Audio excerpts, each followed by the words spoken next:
Magandang araw Pilipinas, Diyos Marhay na Aldaw Bicolandia. Welcome po sa isa na namang makabuluhan at mahalagang talakayan dito sa 5th episode broadcast ng ating kaugnay School on the Air on Production of High Quality Inbred Rice and Seeds and Farm Mechanization under Rice Competitiveness Enhancement Fund Program o RCEP dito sa probinsya ng Albay. Hatid po sa inyo ng Agricultural Training Institute, Regional Training Center 5, ATI Bicol, sa pagkikipagtulungan sa Albay Provincial Agriculture Office at ng mga lokal na pamahalaan ng 18 munisipyo dito po sa probinsya ng Albay. Ito po ang inyong lingkod, si Kuya Mike. At ako naman po si Ate Ella. So tayo po ay napapakinggan sa impila ng mga radyo sa Albay tuwing Biyernes sa ganap na alas 5 hanggang alas 6 ng hapon sa 89.9 Fox FM at 107.9 LGU Pulangi Radio and Internet TV. At alas 4:30 hanggang alas 5:30 ng hapon naman sa 91.3 FM 1 Radio. Opo, isang oras po tayo tuwing Biyernes. So, nagsimula po tayo nung buwan ng Hulyo, tama ba? At ito po ay tatakbo yung ating programa hanggang sa Oktubre ng taong kasalukuyan. So, bali 4 na buwan po tayo magsasama-sama at sabay-sabay na matututo.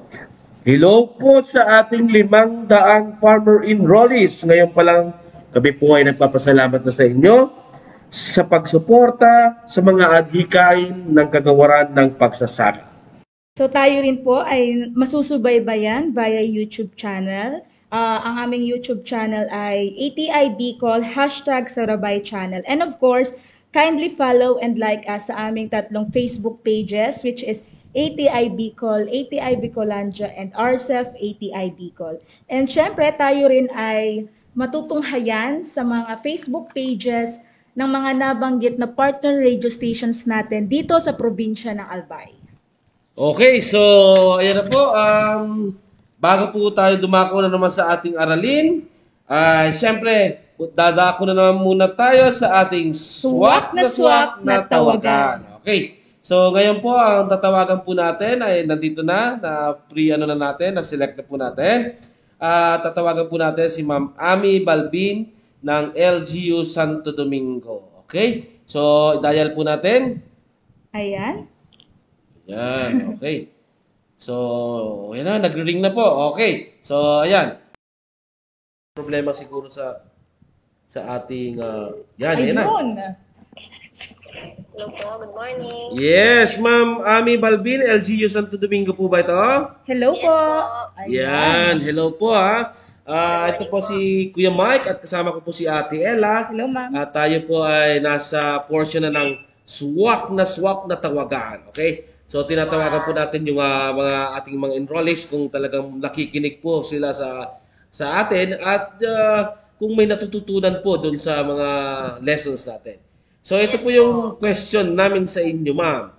So, sa panahon ng pagpapatag ng lupa, ang bukid ay dapat mayroong tubig na may lalim na 2 to 5 centimeters. Okay. So, Yes. yan. Talaga nakikinig si Ma'am Ami, ha? Okay. So, ang sagot po sa tanong na sa panahon ng pagpapatag ng lupa, ang bukid ay dapat mayroong tubig na may lalim na 2 to 5 centimetro. Okay. So, tamang-tama, ma'am. Ang swak ang iyong sagot sa ating swak na katanungan. Okay. Ma'am, sige po. Congratulations and bati ka po, ma'am. Bati ka. Bati ka po, ma'am. Hello po, binabati ko po lahat ng mga farmer sa Santo Domingo. Hello po. Santo Yeah. Domingo Albay. Wow. Sino pa? Yung coordinator nyo? Yung coordinator namin si Miss Dimple Katangay. Thank you. Ayan. Yan. Okay. Sige. Congratulations, ma'am. At si Ella may sasabihin po sa inyo. So, Ma'am Ami ng LGU Santo Domingo. So, si ATI Bicol po ay may konting pa-token para sa iyo. So, ito ay ang ATI Bicol face mask, face shield, alcohol at isang garden tool. Congratulations okay. po once again, ma'am. So, makikipagtulungan na lang po. Tatawag na lang sa iyo si Ella, si Ate Ella, kung paano sa inyo po mapapadala yung mga nasabi niyang patoken na yun. Okay. Yes. Apo, So, thank you very much baka po, pwede Inday. siyang online na din, ma'am. Hindi. Dadalhin na lang po dyan kasi hindi natin yan may online na, okay? So, maraming salamat po, ma'am, Ami. Thank you very much po. And congratulations po ulit. Congratulations Thank you po. Okay po, bye-bye. Bye. Ayan, hello po sa ating mga enrollees. Ayan, dyan sa okay. Santo Hello Domingo. po sa ating mga enrollees dyan sa LGU ng Santo Domingo. Siyempre, hindi lang po sa Santo Domingo. Sa lahat pong mga munisipyo at syudad dito po sa probinsya ng Albay. So, malay nyo po, sa susunod na mga tawagan natin, ay yung mga munisipyo naman po o representative ng munisipyo nyo, yung city, ang ating pong matawagan. Okay? Kada kada episode po, meron tayo nito. Okay? So, yan. Ngayong araw ay sabay-sabay na naman po natin alamin at pag-uusapan ang mga araling kaugnay pa rin sa usaping palay check system. Okay? So, key check number 2 na po tayo, yung well-leveled field. Pero bago yan, bago natin tawagin ang ating resource person sa topic na yan, Ate Ella, konting tayo, review. So, Kuya Mike, last episode ay napag-usapan natin ang tungkol sa Key Check 1, which is the used high-quality seeds of recommended variety. So, Okay. diniscuss siya ni Mr. Jovenel de la Torre ni Kuya ang Jobs, okay. technical staff under Rice Competitive Enhancement Fund Program or RCEP. So, Ngayong araw naman, So, sino ang magtatalakay sa atin, Ate Ella? So para italakay naman itong Key Check 2 at tawagin natin ang agriculturist 2 and also the rice point person ng ATI Bicol na si Miss Christine Olila. Okay, so magandang hapon po, Ma'am Christine Ulila. Good afternoon po. Isang mapagpalang araw po sa ating lahat, sa ating tagapakinig at sumusubaybay sa ating School on the Air on production of high-quality inbred rice and seeds and farm mechanization. Hatid po ito sa inyo ng programang Rice Competitiveness Enhancement Fund o RCEF sa ilalim po ng tanggapan ng DA Agricultural Training Institute Bicol at sa pakikipagtulungan sa Provincial Local Government Unit ng Albay. Ayan, mula po sa 15 bayan at 3 lungsod ng lalawigan ng Albay sa atin pong 500 enrollees, isang masaganang ani po sa ating kabukiran. Ayan, nais ko rin pong batiin ang ating mga rice coordinators mula po sa Albay Provincial Agriculture Office at gayon din sa ating masisipag na rice program coordinators. Ngayong araw na ito, tatalakayin naman po natin ang tungkol sa Key Check 2 sa ilalim ng management area na land preparation, yung paghahanda ng lupa. So, nung nakaraan po ay tinalakay natin ang Key Check 1, yung pagpili ng binhi at variety, o yung gumamit ng dekalidad na binhi ng rekomendadong variety. O, yun po yung Key Check 1. Ngayon naman pong araw na ito, pag-aaralan natin ang Key Check 2 o pinatag ng maayos ang lupa sa ating palay check system. Aaralin natin ito sa loob ng 1 oras. Sa oras naman muli po tayo magsasama-sama at matututo ng mga teknolohiya sa pagpapalay. Ihanda na po natin ang ating mga lapis, o ballpen at ang papel upang maisulat natin ang mga maaari nating aral na makuha o mapakinggan sa ating paksang tatalakayin ngayong araw na ito. Muli po ang ating tatalakayin ay tungkol sa Key Check 2 ng ating palay check system. Itong land preparation o paghahanda ng lupa. Key Check 2, well-leveled field. Sabihin po, ito ay pinatag ng maayos ang lupa. At kung ating pagmamasdan ang ating bukid, pagkatapos nating araruhin, masasabi ba natin itong pinatag na natin ng maayos? ng bawat Municipal Agriculture at City Agriculture Office. Isang magandang araw po sa ating lahat. Ayan. At hello po sa ating mga enrollees from Tabaco City. Ayan. Kay Ma'am Sharina Barlizo ng LGU Malilipot. Hello po. At sa ating mga enrollees from UAS Albay, kay Ma'am Elsie Frial, isang magandang araw po sa atin dyan. Ang lupa, ayan, kailan natin ito masasabing patag na ang lupa? At ano nga ba yung ating benepisyo? Ano ba yung kahalagahan na pantay ang ating lupa o well-leveled yung ating field?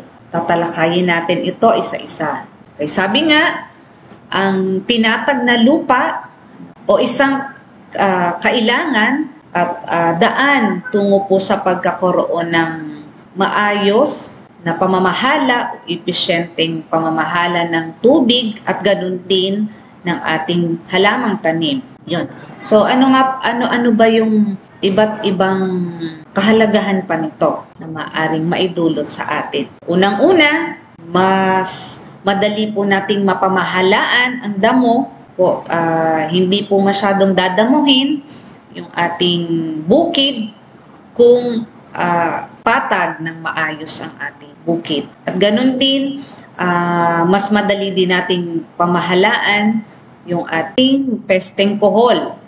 Yung kohol na kumakain ng mga halaman, pagkatanim natin, yun ang unang-unang pesteng maaaring makasira ng ating halamang palay. Mga seedlings na bata pa na ating tinanim, ayan po yung gustong-gusto ng kohol. Dahil ito po ay malambot pa at madali po nilang kainin, palay. At dyan po ay makikita na lang natin na may mga patlang-patlang na, yung ating mga tundos, may mga nawawala ng tundos, o yung mga halaman palay dyan. Isa pa po ay ang maayos na pamamahala ng ating pag-aabono. Magiging mas kapaki-pakinabang ang pag-aabono natin kung pantay ang ating lupa. At ganun din, magiging pantay ang paglaki at paggulang, yung maturity ng ating palay ay uniform po yan. Ibig sabihin, pantay-pantay po, maging ang paglaki nila. At madali rin natin itong ating gagamitin sa bukid.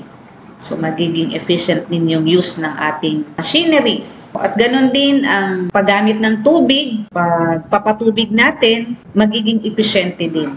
Dahil pantay nga po yung ating lupa o patag na maayos yung ating. So, yun po.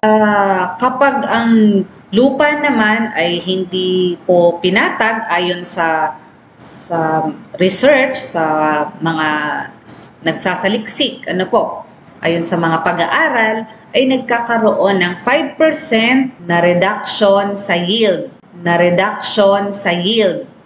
O, ibig sabihin po, meron na agad na kabawasan na 5% sa ating aanihin kapag hindi pinatag ng maayos ang lupa. Tandaan po yun natin. 5% yield reduction kung ang lupa ay hindi pinatag ng maayos. At mas maraming tubig ang kakailanganin upang patubigan natin yung lupa. Ibig sabihin, mas gagastos pa tayo doon. Kung ganun po, At syempre yung oras, medyo kakain tayo ng oras, apektado rin yung ating efficient use, ating tubig. At ganun din, kapag hindi natin pinatag yung lupa, mataas din ang insidente ng ating damo. Maaring makakita tayo ng mabilis na pagdami ng damo dahil nga po sa hindi pantay ang ating lupa. Yun. At mahirap din nating ma-manage o mapapamahalaan ang ating kohol. Ganon din ang pag-aabono. Magiging hindi pantay-pantay ang paglaki at paggulang ng ating halamang palay na maaaring magresulta sa hindi epesyenteng paggamit ng tubig. Yun, maging ang kalidad ng ating binhi, yung ating grains, ay mababa rin po. At sa huli ay magko-contribute ito sa pagbaba ng ating aanihin. Paano naman natin i-assess? Ano po yung Key-Check 2? Ano ba yung ating assessment sa Key-Check 2 o pagtataya na makamit itong Key-Check 2? So, ayan, isa lamang po ito, no? Isa lamang ang assessment natin sa Key-Check 2. Dapat ay walang mataas o mababang bahagi ng lupa na makikita matapos ang huling pagpapatag. Sabihin, wala po tayong makikita dyan na tumpok ng lupa po matapos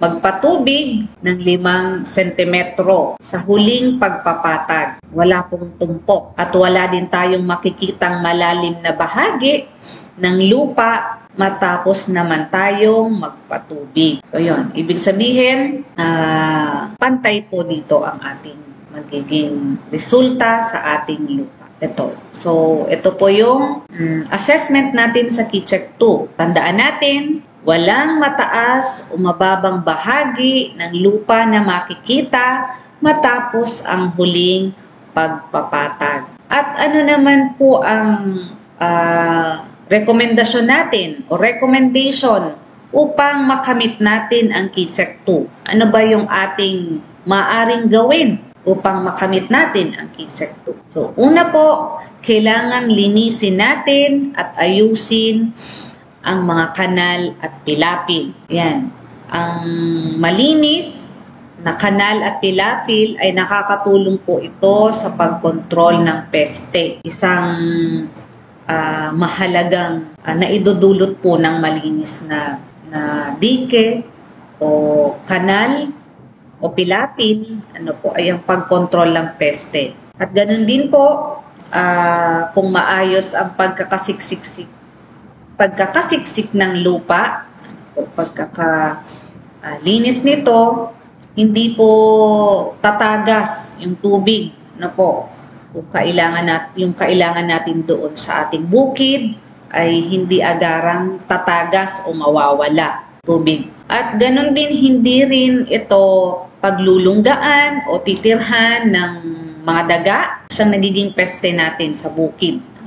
Sa pilapil na may taas na 15 sentimetro at lapad na 20 sentimetro ay maaring hindi na po ito paglunggaan ng daga. So, yun. At ang malinis at maayos na kanal ay nakakatulong din ito upang maging pantay ang pagpapatubig natin sa bukid. At madali natin itong bawasan kung kailangan din naman nating bawasan. Sabi nga po, magiging epesyente yung ating patubig po. Yan. Ikalawa, ay ikalawang recommendation o rekomendasyon upang makamit natin ang Key-Check 2 ay ang mag-araro 21 araw hanggang 30 bago magtanim gamit ang hand tractor o rotavator. Ano po? Plow or rotabate field 21 to 30 days before planting. So, hayaan muna po natin ditong sumibol ang mga nahulog na buto ng palay o ng damo. So, yan. Iararo natin sa lupa ang damo. Isama natin.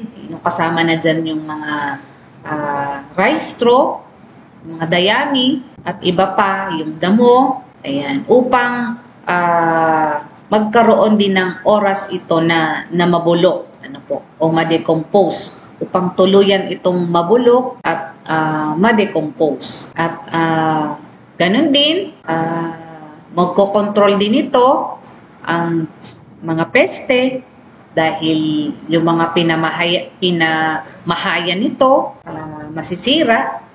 At ganun din ang patubig. Kung hindi pa naman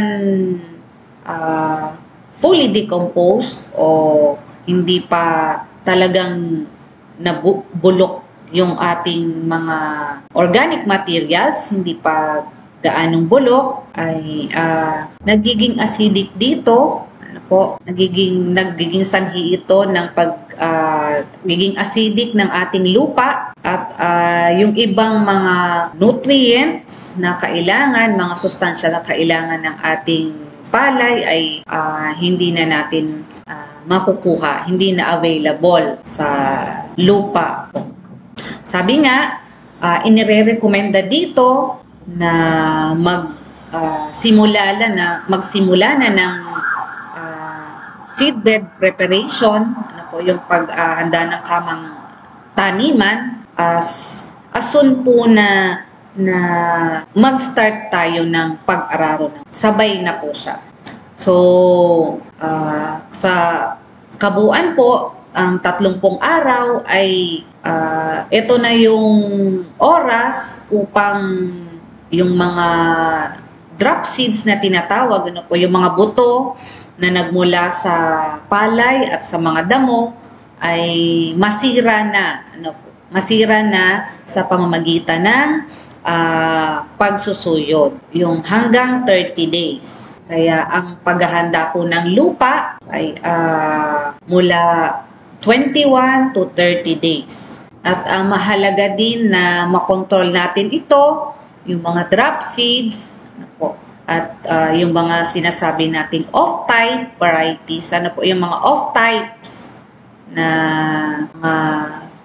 nandiyan dyan sa ating bukid upang hindi siya makasama o lumahok doon sa variety na ating itatanim sa sunod na cropping season. Okay, so ikatlo ay ang suyurin ang lupa tuwing ikapitong araw matapos mag-araro. Ibig sabihin, isang simana po yung magiging interval ng pagsuyod ng lupa.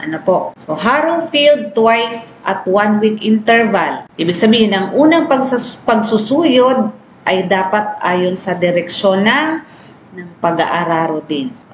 Bakit po kinakailangang 1 week ang interval? So, yun. Sa pamamagitan po nito, mababasag natin yung mga lupang namumuo, yung mga malalaking pitak, yung ng lupa, na portion ng lupa ay mababasag po. At mai-incorporate natin o maisasama natin, maihahalo sa lupa ang mga pinagapasan. At tumubo rin ang mga nahulog na buto ng palay at damo. Dahil sa panahong ito, maaring may mga tumubo na ng mga buto. So, maaararo naman po ito natin. Maaalis na naman. At isa pa ay ang bumagal na pagdami ng mga peste, nakakatulong na ma-reduce o mapabagal yung pagkakaroon ng mga peste, pag-upor ng mga peste natin. At hindi sobrang lumalalim ang putik. Yung hard pan natin ay mamimaintain natin yung lalim. So, yon. At ikaapat ay patagin ang lupa gamit ang tablang maaaring nakakabit sa kalabaw o hand tractor. So, level the field with a wooden plank. Tabla ang ginagamit po. Or maaring may naka-attach o nakakabit sa kalabaw o hand tractor. It allows uniform water distribution. Ayan po, ang pagsuyod na ito ay nakakatulong sa uniform o pantay na patubig sa bukid. At nagiging epesyente o mas madali ang pag-irrigate o pagpapatubig natin sa bukid at ganun din yung sa drainage. Ang lalim ng tubig ay kailangan ding dapat nasa 5 sentimetro. Dapat nasa at least mga 5 sentimetro upang mapadali yung ating pagpapatag. Kaya napakahalaga ng ating tubig yung ating mga irrigated field na may mga bukid na may patubig, ay napakaswerte na po natin. Kaya gamitin natin ng maayos ang ating patubig. Kasama yung tamang paggamit ng ating mga teknolohiya sa ating pagpapalay. So, ikalima ay para doon sa mga nagsasabong tanim o direct wet seeded rice, gumawa ng maliit o maliliit na kanal sa gitna at sa gilid paikot ng pinitak para magsilbing lagusan ng sobrang tubig. Ipunan ng kuhol at daanan kung kailangang maghulip at magdamo. Ang kanal ay may lapad na 25 cm at lalim na 5 cm. 5 cm. So, para ito doon sa mga nagsasabong tanim. So, yung maliliit na kanal ay nagsisilbing daan ng sobrang tubig. At nagsisilbi din itong parang catch basin ng kuhol. So, madali nating maaari nating pulutin na lang yung mga kuhol kasi sila ay nag-iipon-ipon na doon sa maliliit na kanal sa gitna. At sa gilid madali na nating makuha sila. Sa kabuuan, dapat tayo sa kabuuan, meron tayong 21 araw hanggang 30 araw na paghahanda. So, magsimula tayo sa day 0 habang nasa panahon ng pagpapahinga ang lupa. Sa day 0, maaari na nating isagawa ang pag-aararo o pagbasag ng lupa. Yung plowing o yung initial na pag-cut ng ating soil, pagbasag ng lupa. At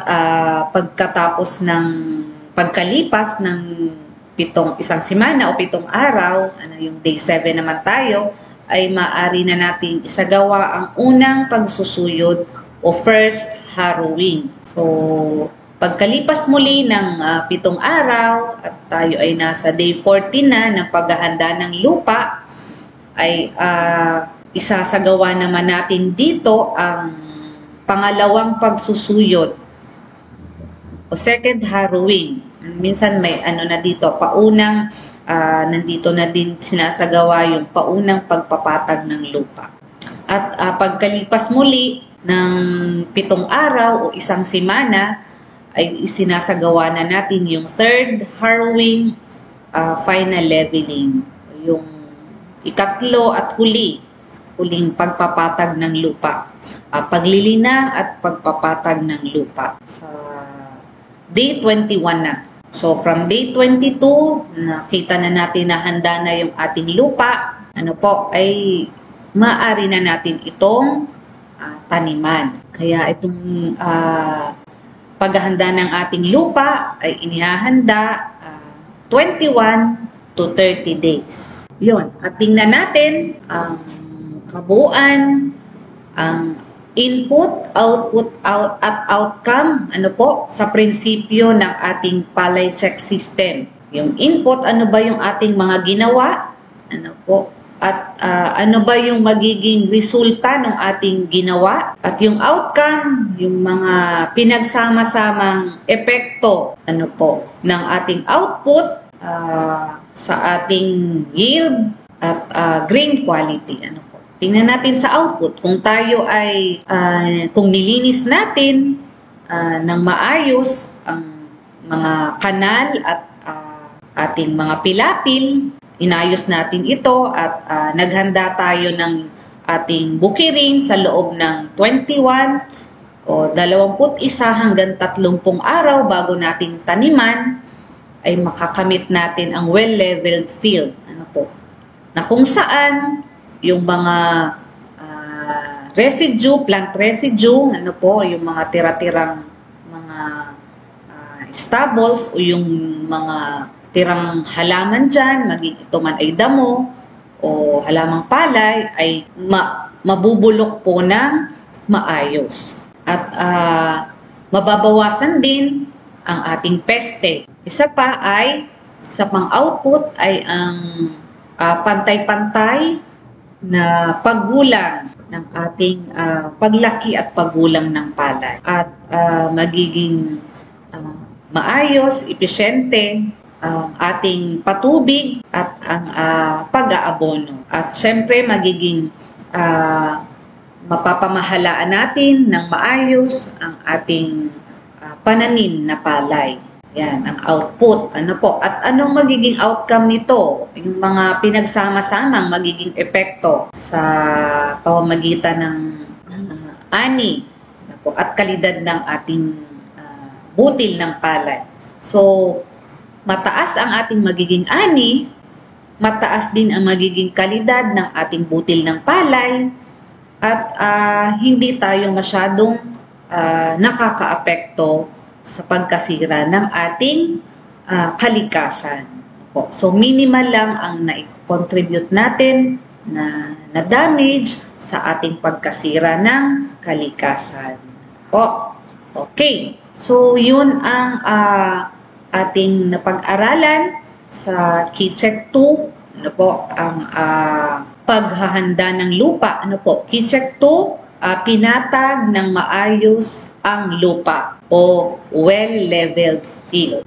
So ngayon naman, isang karagdagang paksa, under nitong Key Check 2 ay ang ano-ano ba yung mga maaari nating gamiting makinarya sa paghahanda ng lupa. At dahil ngayon ay nasa panahon na tayo ay papunta na doon sa mechanization. Kailangang malaman natin na mga akmang makinarya sa ating bukirin. Okay, sa land preparation o paghahanda ng lupa, ang mga maaring ginagamit natin dyan ay yung tinatawag na mga flowers, yung sa pag-aararo at yung irrigators o sa pagpapatubig kasama na dyan dahil napakahalaga ng tubig sa paghahanda ng ating lupa. At pagsusuyod o yung harrowers, sa pagsusuyod naman yung mga harrowers, yun yung mga ginagamit natin. At sa pagpapatag ng lupa ay ang levelers. Kung meron pa tayong kalabaw na ginagamit sa ating bukirin, ito po ay nakakapag-araro ng 0.20 hektarya sa loob lamang ng isang araw. So, medyo maliit ang naaararo ng ating kalabaw sa isang araw. Napaka mahalaga din ito na dahil dito natin ina-attach, dito natin kinakabit yung ating mga levelers na ginagamit, yung harrowers, dito yan natin inilalagay. At meron ding power tiller na ginagamit with side disc plow attachment. So yung may mga nakakabit na mga plow, disc plow, ayan. Ito po ay may kapasidad na makapag-araro ng nasa 1,040 square meter sa loob ng 1.65 hours. At meron namang 4-wheel tractor tayo na laganap na sa atin ngayon. Na pinamimigay ng ating agency na Philmec. Ito yung 4-wheel tractor with disc plow attachment. Ayan, laganap na ito at alam namin po na halos karamihan na ng magsasaka ay kilala ito. Yung iba naman ay nagagamit na nila. So ito po ay may field capacity, may kapasidad na makapag-araro ng 2 hektarya sa loob lamang ng isang araw. Yun. Sabi ko nga kanina, meron tayong flowers na tinatawag, yung mga power tiller. Halimbawa nito, yung mga power tiller with moldboard plow attachment. Ito yung ginagamit sa paunang pag-aararo ng lupa. Ano po, yung initial na pag-araro o pagbasag ng lupa, ito po ang ginagamit.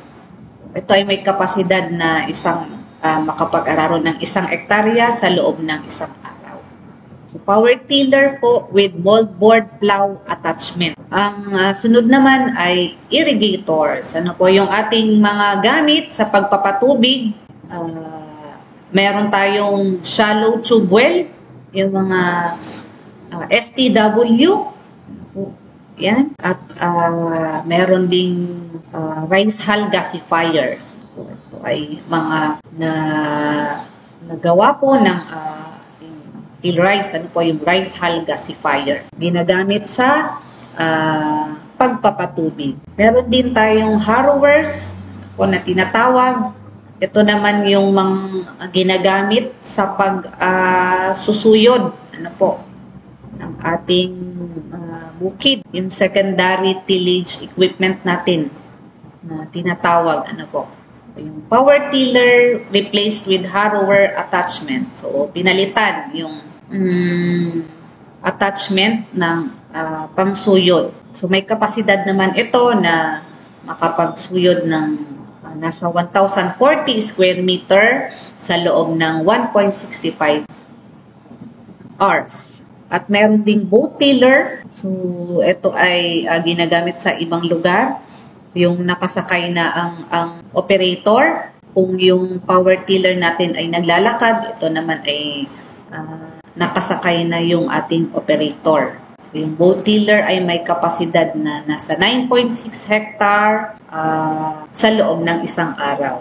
Meron ding floating tiller o yung floating tiller tinatawag na nasa kapasidad na may kapasidad na 1.8 hectare sa loob ng 1 araw. So, yun ang kanyang naararo.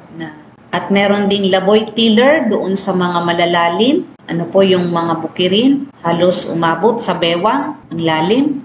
Meron din diyang ginagamit na maaring gamitin yung laboy tiller na tinatawag. At may kapasidad ito na 1 hektarya sa 1 araw, first pass niya.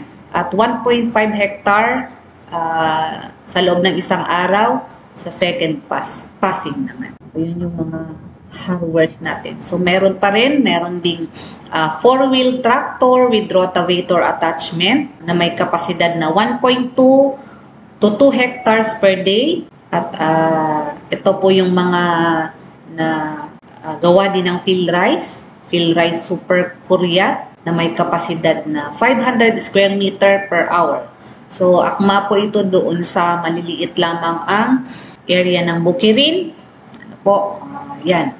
So, napakarami pong mga makinarya, na mayroon na tayo ngayon.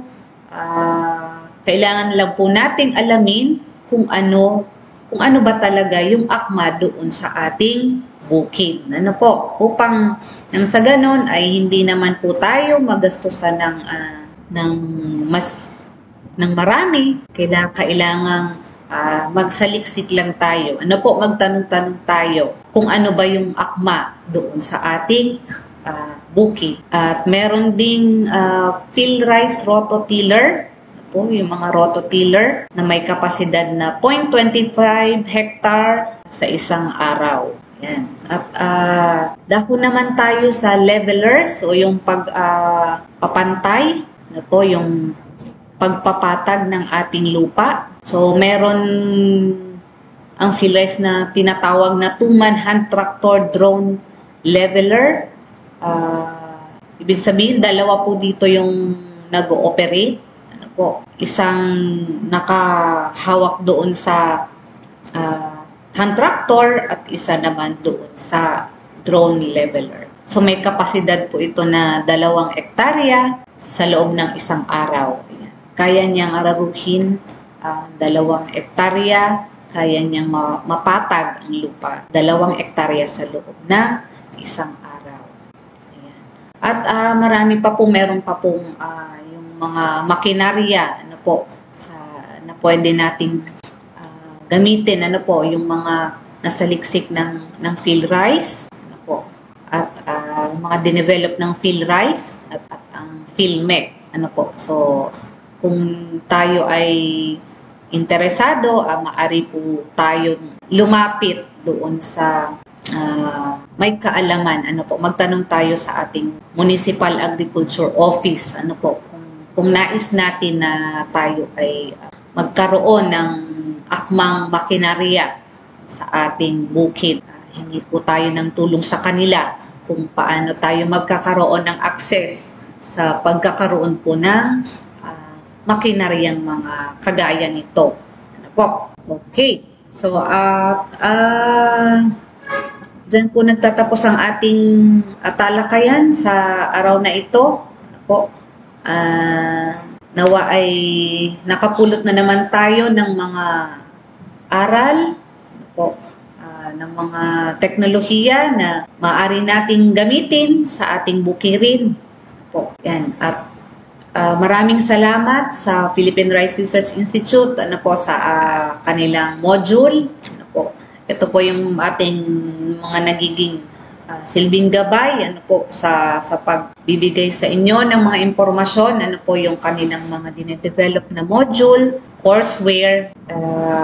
Ito po ang mga nagiging materyales namin, ano po, upang maipahatid sa inyo ang mga latest technologies sa ating pagpapalay. Ayan, so maraming salamat po muli sa ating mga tagapakinig, ating 500 enrollees na matyagang nagsubaybay, nakinig at nagsulat ng mga aral na kanila pong napulot sa ating paksa ngayong araw na ito.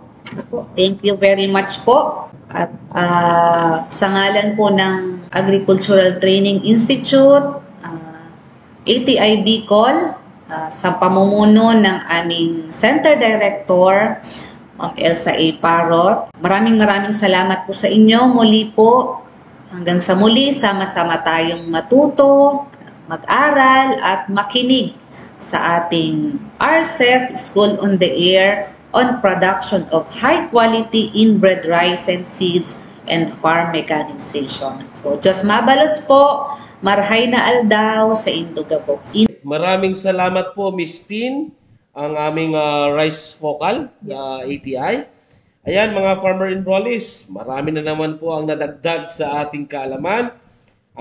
Siyempre, sa susunod na linggo, magpapatuloy natin ulit ang ating paksang may kaugnayan pa rin sa palay check system. Okay, so shout out muna tayo.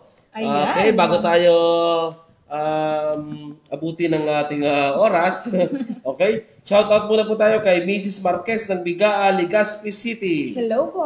Okay, Ate Ella, sino pa? Ayan, so every episode natin, Kuya Mike, i-shoutout na natin lahat ng ating enrollees per munisipyo.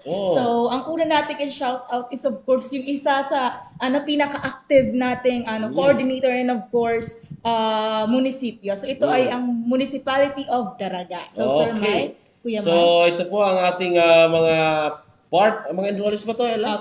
Okay, so sa Daraga po, hi po at shout out kay Oscar Odexer, yes, Rolando Bordales, Minerva B. Merabite, Jocelyn M. Mapa, Ruby Matosinhos, Lilia Espinas, Darwin Lumibaw, what is this? Dasita L. Martillan, Eleanor M. Alaurin, Elias Malate, Maria Celestina Malate, Orlando Odexer, Eva Lumida, Salvacion Lopez, Wenceslao Baratilla. Ayan, so shout out din kay Maria Luz M. Barcelon, Leslie M. Mata, Salvacion L. Malate, Hilma A. Lopez, Aida B. Mapa, Gloria Hevilla, Kathleen Matosinhos, hello po, Lourdes Custudio, Marlene Ihonsensyo, hello po, Emily Lorico, Cecilia Balin, Lily Miraflor, and Miss Lilibet M. Mapa. Okay, so lahat ilang galing sa Daraga? 28. So 28 po. Hello po sa ating mga enrollees dyan sa Municipality ng Daraga. At syempre, huwag natin kalilimutan ang LGU po ng Daraga, sa kanila pong butihing mayor. Hello At po. syempre, dun sa kanilang SOA coordinator ng munisipyo ng Daraga. Sino Hello, ba yun? Ma'am Rachel. Si Ayan, Ma'am? si Ma'am Rachel. Ma'am Rachel. Okay, so Ma'am Rachel, maraming salamat po. So ayan, napakabilis po talaga ng oras. Maraming salamat sa DA, sa APAW, at PLGU ng Albay, Governor Al Francis Bichara, at sa aming Center Director si Ma'am Elsa. So maraming salamat po mga ating kaugnay sa pagsubaybay. Pakikinig at panonood. Sa susunod na linggo po ulit, same time, Same station. nakasama po natin sa technical side si Kuya Marjan. At ito po ang inyong lingkod si Kuya Mike. At ako naman po si Ate Ella. At nag-iiwan ng isang masaganang ani, Mataas na kita. mga kaugnay. Stay safe. Stay home. Together we conquer. We heal as one. Diyos mabalos po.